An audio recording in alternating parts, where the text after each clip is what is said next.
국민의힘 당권에 도전하는 김기현 후보와 안철수 후보가 지지율에서 팽팽한 접전 구도를 이어가면서 대표 선거를 둘러싼 파열음이 갈수록 커지고 있습니다. 한편 더불어민주당은 오늘 윤석열 정권 민생 파탄 검사 독재 규탄 대회를 엽니다. 네, 오늘 관련 소식을 두 분의 전문가 모시고 이야기 나눠보겠습니다. 원영석 국민의힘 공정미디어소위 위원, 설주환 민주당 법률위 부위원장 나오셨습니다. 안녕하세요. 네, 어서 오십시오. 안녕하십니까. 네, 먼저 어제 1심 선고가 내려진 조국 전 법무부 장관 소식부터 이야기를 좀 나눠보겠습니다. 이제 두 분의 변호사분께서 나오셨으니까 3년 2개월 만에 법원 판단이고 징역 2년에 벌금 600만 원 선고가 됐습니다. 첫 판단 어떻게 보셨습니까? 법원의 판단을 환영하고요. 시간이 좀 오래 걸리긴 했습니다. 그런데 두 번 다시 이런 분이 법무부 장관이 되어서도 안 되고, 그리고 이번에 판결이 앞으로 대한민국의 국정 운영에 좀 이정표가 됐으면 좋겠습니다. 예를 들어 조국 장관이 아니었으면 문재인 정부, 그러니까 민주당 정권이 5년 만에 단명하진 않았을 거예요. 그게 이제 그 당시에 자유한국당도 탄핵을 통해 가지고 굉장히 어려운 상황에 있었는데, 조국이라는 분이 이렇게 전혀 상상치도 못한 역대 최대의 이제 내로남불의 그런 파렴치한 범죄를 저지름으로써 정권 교체가 바로 5년 만에 이루어지는 상황이 발생했거든요. 그렇기 때문에 이런 여러 가지 상황들을 앞으로 우리 대한민국의 정치 역사가 반드시 기억하고 두 번 다시 이런 일이 없도록 해야 되겠다라는 생각을 하고 있습니다. 예, 법정 구속은 면했지만 기소 3년 2개월 만에 판결이 나왔습니다. 어떻게 보셨습니까? 그러니까 소문난 잔치에 먹을 게 없었다. 그러니까 상당히 많은 12개의 혐의 사실에 대해서 이제 실제로 인정된 혐의된 것은 한 4개 정도밖에는 없거든요. 예. 그것이 이제 그것들은 이제 기존의 정경심 교수 재판 내용에서 연관된 내용들이었기 때문에 어느 정도 예상이 됐던 부분이고, 가장 조금 우려를 했던 부분은 그 감찰 관련해가지고 일단 그런 부분에 있어서 이게 과연 감찰을 무마시켰다고 하는데, 그럼 본인의 권한을 사용한 것인데 불구하고 이런 부분이 이제 법리적으로 다퉈져야 될 부분인데, 이제 조국 교수도 이제 이 부분에 대해서 항소심에서 일단 다시 한번 다퉈보겠다라고 지금 얘기를 하고 있기 때문에, 그렇죠. 이런 부분에 대해서 조금 더 지켜볼 필요는 있지만은 어찌 되었든 간에 조국 조국 교수 개인이라든지 그다음 민주당 입장에서도 이 부분에 대해서 특별히 지금은 그렇게 큰 관심사는 없고, 왜냐하면 지난 대선에서 어떤 평가를 받았다고 생각을 하거든요. 그래서 그렇게 어제 민주당의 반응도 크지 않았던 것은 아마 좀 비슷한 맥락이 있어서 그런 건 아닌가 싶습니다. 네, 징역 2년의 실형인데 법정 구속은 또 면했더라고요. 네, 증거인멸의 우려라든지 도주 우려라든지 이런 부분들이 적기 때문에 일단은 원칙적으로 이게 구속은 아니고, 이제 우리가 관례상 보통 법정 구속을 하는 것이지만은 그럴 필요가 없는 경우는 실제 종종 이렇게 불구속 상태에서 재판을 받게끔 해주거든요. 그렇다고 한다면 나중에 이제 예를 들어서 2심 아니면 대법원 판결이 확정이 된다고 한다면 그때 가서 이제 법정 구속을 하든지 이렇게 되기 때문에, 네. 지금 재판부에서는 이런 부분들 굳이 구속을 해야 될 이유는 없다라고 판단한 것 같습니다. 예. 자, 그리고 조 전 장관이 대부분 인정한다, 항소심 의사를 좀 밝혔습니다만은 사모펀드 혐의와 관련해서는 무죄에 대해서 좀 적극적으로 강조를 한다, 이런 느낌을 좀 받았거든요. 어떻게 좀 보셨는지요? 근데 사모펀드와 관련해서 이제 핵심적인 쟁점들이 오촌 조카인 조범동이 코링크 사모펀드에 대해서 관여해가지고 일 처리한 거에 대해서는 구속 기소가 됐고요. 그리고 정경심에 대해서도 부정적으로 정보를 이용했다라는 그 혐의에 대해서는 정경심이 1심에서 이제 유죄로 인정을 받았습니다. 그러니까 조국 일가 전체가 이 사모펀드에 개입해가지고 좌지우지하면서 범죄 행위를 저질렀다라는 것까지는, 그거는 이제 재판으로도 엄연히 드러나고 있는 사실이고, 거기에서 이제 조국 교수가 나는 아니다, 나는 빠진 거다라고 이렇게 변명을 한다라는 게, 그게 과연 적절한 본인의 어떤 결백을 항변하는 게 될 수 있는 건지, 아니면 자기 일가 전체가 만약에 이 혐의에서 빠져나갔다고 하면 그거는 그럴 수도 있을 것 같은데, 그게 아니거든요. 지금 관련자들 다 본인의 오촌족하고 아내고 다 그런 사람들입니다. 그래서 그 부분에 대해서 사모펀드의 무죄를 받은 거 가지고 이렇게 이야기하는 게 굉장히 궁색하고요. 그리고 나머지 핵심적인 게 입시 비리였지 않습니까? 예, 예. 입시 비리 다 인정됐고, 그리고 이제 민정수석으로 특별감찰반에 수사 무마한 거 그것도 인정됐고요. 그리고 웬만한 것들은 다 인정이 됐습니다. 그걸 아주 디테일하게 쪼개서 어떤 거는 빠졌다라고 이야기한다고 말한다는 것 자체가 굉장히 궁색한 겁니다. 예. 네. 그럼에도 이 사모펀드를 이제 강조한 부분이 앞으로 이제 뭐 항소심과 연결지어서 이야기하는 부분들도 좀 있고요. 좀 이 네. 내용을 어떻게 좀 들으셨습니까? 그러니까 그 당초에 저는 어제 조국 교수가 이제 재판을 마치고 나와서 이제 어떤 이런 소감을 얘기할 때, 그러니까 당초 이 수사가 시작됐을 때 당시에 윤석열 중앙지검장이었었죠. 당시에 그렇죠. 검찰총장이었나요? 하여튼 당시 윤석열 검찰 측에서는 뭐라 그랬었냐면 아주 조국 교수가 대선 자금을 마련하려고 이런 뭐 어떤 펀드를 조성해서 그다음에 저는 뭐 가로등 사업도 어쩌고 그런 또 기억이 나는데. 그러니까 이게 처음 시작은 뭐 어떤 거대한 어떤 자본 시장의 어떤 그런 범죄를 저질러서 어떤 큰 수익을 내서 이제 하겠다라는 것인데, 실제는 이게 중간에 수사의 방향이 갑자기 그 아들들 자녀들 입시 비리로 바뀌게 돼요.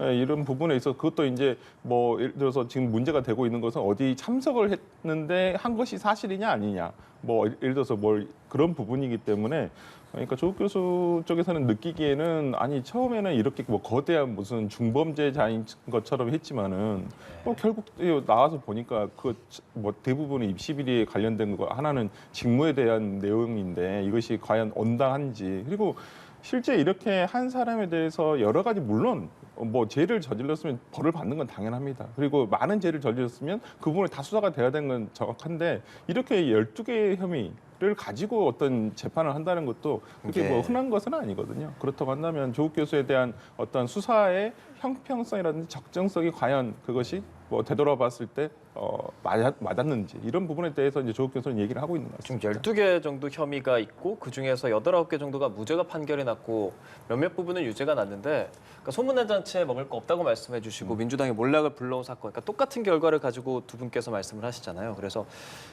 유죄로 인정된 부분은 조금 전에 언급을 해주셨거든요, 원 변호사께서. 네네. 그러니까 유재수 부지사 감찰 무마와 자녀 입시 비리, 그렇습니다. 이 부분들 사실 사회적으로 큰 파장을 불러일으켰던 부분인데 유죄로 인정이 됐단 말이죠. 네네네. 이 부분에 대해서는 어떤 입장을 보이겠습니까? 그러니까 그 감찰 무마 같은 경우에는 지금 조국 교수 같은 경우에는 이 부분 굉장히 그 아마 다퉈볼 여지가 있다라고 보여요. 그러니까 자기가 민정수석으로서 당시에 감찰 무마가 아니라 감찰을 중지하고 이것을 경찰에 넘겨라라는 것이었거든요. 그렇다고 한다면 이것을 이러한 권한 행사를 가지고 적정한 권한 판단을 가지고 이것을 뭐 어떤 유죄로 판단한 것은 1심에서 저는 그럴 수 있다고 보는데, 예. 뭐 입시 비리 부분은 뭐 이것은 뭐 재론의 여지가 없죠. 이미 정영신 교수가 대법원 판결과 확정 판결까지 받은 상황에서 연루가 돼 있다는 것은 뭐 예. 이미 연결돼 있었기 때문에 본인의 억울함은 차치하고더라도 법리적으로는 이미 어느 정도 예견된 부분이고, 이 부분은 항소심에서도 그렇게 큰 뭐 결론이 달라질 것으로 보이진 않지만은 감찰 무마 부분은 조금 더 다퉈볼 여지가 있다고 보입니다. 네. 이러한 결과에 대해서 민주당에서는 특별한 언급을 내놓지 않았더라고요. 그러니까 오늘 비유를 많이 하게 되는데, 그러니까 예. 흘러간 물로 다시 물레방을 돌릴 수는 없는 거예요. 이미 흘러갔다라고 생각을 하고 있고요. 민주당에서는 이미 조국 교수에 대한 뭐 의원 개개인, 그다음에 민주당 내에서의 어떤 정치 세력의 뭐 개개별로 어떤 뭐 관심이라든지 아쉬움이라든지 안타까움을 가지고 있을 수는 있습니다만은, 민주당 전체적으로 지금 조국 교수가 화제가 되지도 않고, 지금 오히려 이재명 당 대표가 훨씬 더 큰 지금 이슈를 앞두고 있기 때문에 오히려 조국 교수에 대한 관심도는 굉장히 많이 떨어져 있는 것 같습니다. 이런 민주당의 태도에 대해서 어떤 생각 갖고 계십니까? 저는 뭐 그렇게 생각하진 않고요. 얼마 전에 이제 조국 교수가 관악구로 이사를 갔습니다. 관악갑 지역인데 그 지역이 관악갑 지역은 전통적으로 이제 민주당 초강세 지역입니다. 이 초강세 지역에 이사를 갔다는 것 자체가 사실은 출마를 염두에 두지 않았을까 생각할 수밖에 없고, 사실은 출마를 하냐 안 하느냐의 핵심적인 쟁점 중에 하나가 1심에서 법정 구속이 되느냐 안 되느냐였어요. 예. 1심에서 법정 구속이 돼버리면 출마가 원천적으로 불가능합니다. 예. 그런데 지금 법정 구속이 안 됐어요. 그렇죠. 법정 구속이 안 됐다는 거는 어쨌든 무죄 추정 원칙을 받기 때문에 그 재판이 확정되지 않은 이상, 그러면 내년 4월에 출마를 할 수 있는 자격이 부여가 됩니다.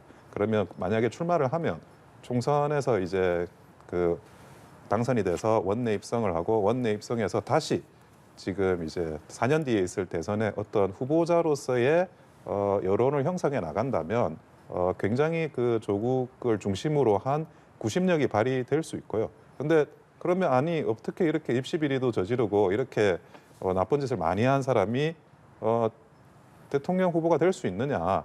이재명 대표도 대통령 후보가 됐잖아요. 이재명 대표의 비교를 한다면 오히려 그 조국 교수가 가지고 있는 그런 흠들은 더 작아 보일 수도 있고 또 한편으로는 조국 교수는 이제 부산이 본인의 고향이세요. PK를 근거로 한다고요. 그러니까 민주당의 그 대선 전략 중에 많이 쓰이는 대선 전략이 이제 그 PK 출신의 대통령 후보 이런 후보로서 접근하는 그런 과정에 조국 교수는 아직도 사실은 정치적인 영향력, 구심점을 발휘할 수 있는 그런 상황입니다. 아마 지금 법정 구속이 안 됐기 때문에 예. 반드시 정치적으로 어떤 재기를 시도할 거라고 보고 있습니다. 이런 움직임에 대해서 들어본 아니요, 거 있으신가요? 전혀. 그러니까 만약에 이런 것들이 없었다면 조국 교수는 저는 뭐 법무부 장관 이후에 어떤 뭐 큰 어찌 보면 정치인으로서도 갈 수 있었다고 보여요. 근데 지금의 상황에서는 제가 봤을 때는 현실 정치에는 좀 참여하기는 좀 힘들지 않겠냐라는 생각이 들고 관악갑에 얼마 전에 저는 송영길 대표가 뭐 주소를 이전했다는 얘기도 들어서 뭐 너무 치열한데요. 그러면 조국 교수님 많이 나오신다면 그래서 제가 봤을 때는 현실 정치에 실제적으로 참여하기에는 그렇게 쉬운 길은 아닐 것 같습니다. 당 내에서도 어떤 논의가 됐었을 때 조국 교수에 대한 아쉬움을 많이 나타내긴 하지만은 그렇다고 해서 뭐 예를 들어서 국회의원인지 뭐 나중에 대권 후보까지 가기에는 상당히 아직까지는 좀 구체화된 내용이라든지 어떤 거론되지는 않고 있는 것 같습니다. 예. 자, 민주당은 오늘 6년 만에 장외 집회를 하게 됩니다. 뭐 일부에서는 좀 반대한다는 의견도 있었다고는 하는데 네네. 일단은 나오잖아요. 네. 이것을 바라보는 여론 어떨까요? 그러니까요. 민주당 입장에서는 이제 국민보고대, 이제 장애투쟁이라기보다는 이제 국민보고대를 이제 각 지역에서 다 개최를 했었었는데 네. 이제 서울에서는 개최를 하려고 보니까 뭐 실내에 수용할 만한 장소가 좀 부족해서 예. 그래서 이제 뭐 실외에서 지금 하고 있는데요. 근데 예상하고 있는데 이게 이제 조금 문제는 예를 들어서 이 장외로 나가게 됐을 때는 의원들이 기본적으로는 당 내에서 어떤 이런 바람들이 여론이 형성이 돼서 그 여론을 지도부가 수용하는 어떤 절차 형식으로 이걸 좀 진행했으면 더욱더 이게 정당성을 얻을 수가 있었는데 네. 어찌 보면 그러니까 지도부가 먼저 예. 정한 다음에 이것을 하자라고 하니까 조금 뭐 그러면서 이제 뭐 각 지역에 이제 뭐 예를 들어 할당된 인원을 예. 뭐 이렇게 해라라는 얘기도 있고 뭐 이걸 문서에 굳이 남길 필요가 있었나 싶은데 뭐 출석 체크를 하겠다, 뭐 이걸 반영하겠다라고 하니까 당연히 그건 뭐 그걸 하는 의원들의 입장이라든지 당의 원외위원장의 입장에서는 상당히 부담스럽죠. 그리고 네. 이런 부분들이 어떤 좀 절차적으로 조금 훼손이 됐는데 저는 그렇다 손 치더라도 민주당으로서는 저는 이런 액션은 꼭 필요하다. 물론 시점이 지금 이재명 대표가 수사를 받는 와중에서 예. 그러한 내용이어서 조금 이것이 꼭 방탄 프레임을 가져가는 것은 아니냐. 또 이것이 예를 들어서 역풍이 부는 것은 아니냐라는 네네. 우려는 당연히 있을 수 있습니다. 그리고 기본적으로 뭐 국민 대다수는 뭐 예를 들어서 이렇게 뭐 장애 투쟁을 한다거나 이런 거 특히나 뭐 항상 비판하시는 부분이 뭐냐면 아니 169석의 의원을 원내 다수석인데 왜 국회에서 하지 않고 예. 왜 나와서 하려고 하느냐. 네. 그렇지만은 민주당을 또 지지하는 강하게 지지하는 지지자 입장에서는 아니 민주당 도대체 뭘 하고 있는 거냐 이제까지 하고 있는 게 없지 않느냐 그러면서 저는 이런 부분에서 지도부가 어떤 액션은 필요하다 그리고 이러한 좀 강한 목소리를 낼 필요는 있다 싶은 그런 관점에서 아마 이렇게 진행하는 것은 아닌가 싶고 민주당이 말하는 이유는 검찰 수사랑 뭐 민생 파탄, 그러니까 이재명 대표에 대한 수사라든지 김건희 여사 뭐 이런 부분이잖아요. 조국 전 장관에 대한 목소리도 내겠습니까? 조국 장관은 아까도 말씀드렸는데 지금 저희 민주당의 관심사가 아니어가지고 저도 이렇게 뭐 얘기하시는 걸 들어본 적도 별로 없고 뭐 저 예를 들어서 당내에서 만나더라도 뭐 조국 교수에 대한 내용을 얘기하지는 않아요. 그러니까 이게 어찌 보면 이게 당과 연관된 정치적인 사건이 였다면 뭐 거론될 수 있죠, 충분히. 근데 이게 어찌 보면 자녀의 입시비리인데 그걸 가지고 뭐 우리가 옹호해 줄 수도 없는 것이고, 명확하게 예를 들어서 유죄의 증거가 있었다고 한다면 그 부분은 사법부의 판단을 또 존중하는 것이 저는 대한민국 어떤 사법 체계에서 맞다고 보기 때문에 지금 민주당에서는 조국 교수에 대한 내용은 좀 나오지는 않을 것 같습니다. 최근에 그러니까 오늘 아마 얘기가 된 것이 최근에 가장 이슈가 뭐였습니까? 난방비였지 않습니까? 예. 그러니까 이런 부분에 대해서 정부가 무슨 대책을 내야 되는데 대책을 내지 않고 있는 부분, 이런 부분이 아마 주로 논의되지 않을까 싶습니다. 예. 거리로 나오는 민주당의 모습을 어떻게 바라보고 계신지요? 참 뜬금없죠. 원래 장애투쟁할 때는 그 이유가 하나밖에 없는데 딴 걸 할 수 있는 게 없을 때, 이것도 안 되고 저것도 안 되고 다 안 되면 밖으로라도 나가가지고 할 수밖에 없는 건데, 지금 그 169석을 들고 계시잖아요. 가반 의석을 들고 있는데 장애투쟁을 한다 그러면 약간 좀 전혀 맥락이 안 맞고 이해가 잘 안 되는 거예요, 국민들이. 근데 장애투쟁을 또 하는 이유 중에 가장 큰 이유가 국민들께 여론을 환기시키는 것도 있지만 당 내부를 다스리고 정비할 때, 필요할 때 또 장애투쟁을 해요. 그러면 이제 그 국회의원이든 당협위원장이든 그 장애투쟁이라는 이슈에 다른 이슈가 전부, 다른 활동들이 다 점거당해버려요. 여기에 전부 그 당의 모든 소스가 집중이 되거든요. 예, 예. 그러다 보니까 장애투쟁, 예를 들어 뭐 장애투쟁을 사람이 많이 모여야 되니까 지역에서 사람을 올려보내야 돼요. 그 올려보내는 일이 굉장히 그 지역을 담당하고 있는 조직위원장 입장에서는 굉장히 힘든 일이에요.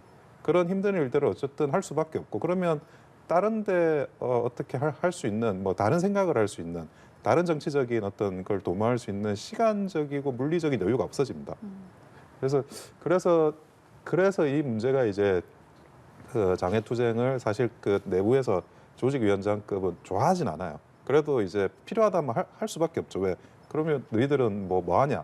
이것도 안 되고 저것도 안 되고 뭐 하냐? 이렇게 나오는 거니까 예. 할 수밖에 없고. 근데 장애투쟁의 가장 큰 문제 중에 하나인데, 뭐 단식 투쟁하고 똑같은 문제가 있어요. 그 시작은 하는데 도대체 끝을 어떻게 낸다는 거예요. 출구 전략, 이 탈출 전략을 구성하기가 굉장히 어렵거든요. 예. 그러면 뭐 장애투쟁을 안 하는 순간이 오면 그거는 지금 명분이 뭐죠? 그 뭐 윤석열 독재 뭐 이러고 검찰 수사, 있다는데 예. 검찰 수사가 그러면 민주당을 위한 검찰 수사로 그런다고 바뀌는 날이 올 건 아니잖아요.